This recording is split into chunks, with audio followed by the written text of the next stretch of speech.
Bagaimana bentuk syukur kita kepada kedua orang tua? Maka kita wajib berbakti, wajib kita berbuat baik. Dan Allah selalu menyebutkan berbuat ihsan. Wa'budullaha wa la tusyriku bihi syai'a wa bil walidaini ihsana. Dan dalam beribadah kepada Allah dan jangan berbuat syirik, dan kepada kedua orang tua kalian berbuat baik. Apa bentuk kebaikan yang harus kita lakukan? Apa aja? Kita harus bagaimana kita berkhidmat kepada orang tua. Apa aja yang orang tua suruh kita laksanakan, sami'na wa ata'na. Selama hal itu ma'ruf, maka kita wajib laksanakan. Kepada orang tua jangan bilang enggak, jangan bilang tidak, iya. Tuh, perhatikan tuh, kalau orang tua panggil suruh iya, jangan bilang tidak. Laksanakan. Dan tidak berat. Tidak berat. Dan itu semuanya ganjaran, semuanya pahala, semuanya jalan menuju sorga. Perhatikan tuh, kita wajib mensyukuri, berbuat baik kepada kedua orang tua kita, karena kebaikan orang tua nggak bisa kita balas. Kebaikan orang tua nggak bisa kita balas. Makanya terus kita berbuat baik kepada orang tua. Apa aja yang bisa kita lakukan buat orang tua, lakukan. Kita harus berkhidmat, membantu orang tua. Apa bapak yang bisa saya bantu, apa ibu yang bisa saya bantu, laksanakan setiap hari itu. Jadi tiap hari itu justru kita senang dipanggil orang tua, disuruh orang tua, senang, gembira tuh hati kita, karena ini adalah ganjaran, ini pahala, ini celengan kita di sorga. Kan banyak anak ketika dipanggil sama orang tua pura-pura nggak dengar, dipanggil orang tua dia malah keluar rumah, dipanggil orang tua sudah capek orang tuanya manggil baru datang. Nggak boleh. Sekali orang tua panggil datang. Hatta kita lagi sholat sunat, orang tua panggil, batalkan sholat sunat itu. Sholat sunat, orang tua panggil, wajib datang orang tua, batalkan sholat sunat. Ini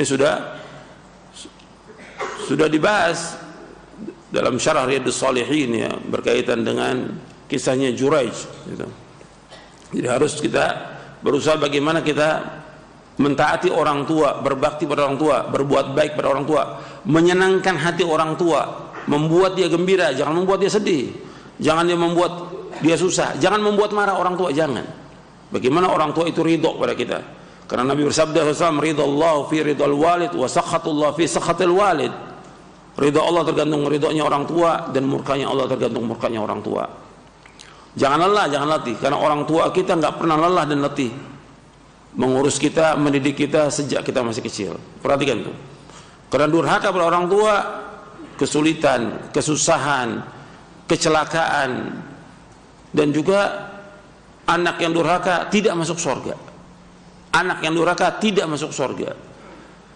Nabi menyebutkan dalam hadis yang sahih yang diriwayatkan oleh Imam Ahmad dan Hakim dalam kitab Al-Mustadrak, Nabi bersabda, "Thalathun la yadkhulul jannah wa la yanzurullahu ilaihim yaumal qiyamah al-aqli walidayhi wal mar'atul mutarajjilatul mutasyabbihatu birrijal wad dayyuth."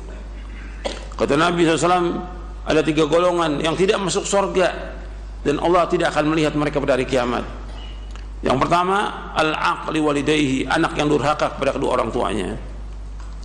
Yang kedua, wal mar'atul mutarajjilatul mutasyabbihatu birrijal, yaitu wanita yang menyerupai laki-laki. Wanita yang menyerupai laki-laki. Yang ketiga, wad dayyuth, dan dayyuth. Dayyuth disebutkan dalam riwayat Imam Ahmad dalam musnadnya, wad dayyuth alladhi yuqirru fi ahli al-khubth.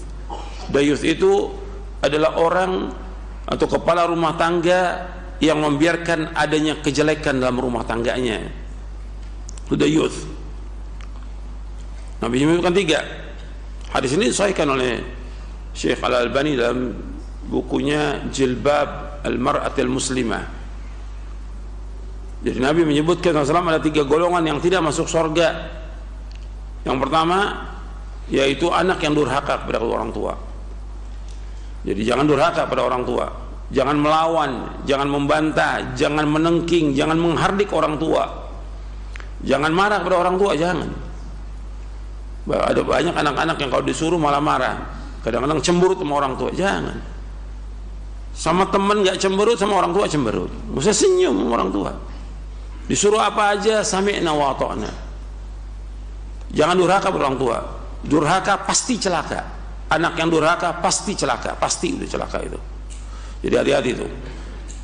Enggak dibalas saat itu, nanti akan dibalas sama Allah, pasti itu.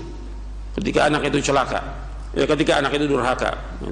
Dan banyak anak-anak yang kemudian dia sesudah orang tuanya meninggal, dia menikah, mesti itu banyak masalah dalam pernikahannya. Kenapa? Durhaka pada orang tua. Ketika punya anak sama juga seperti itu, banyak masalah lagi. Dalam kehidupannya banyak masalah karena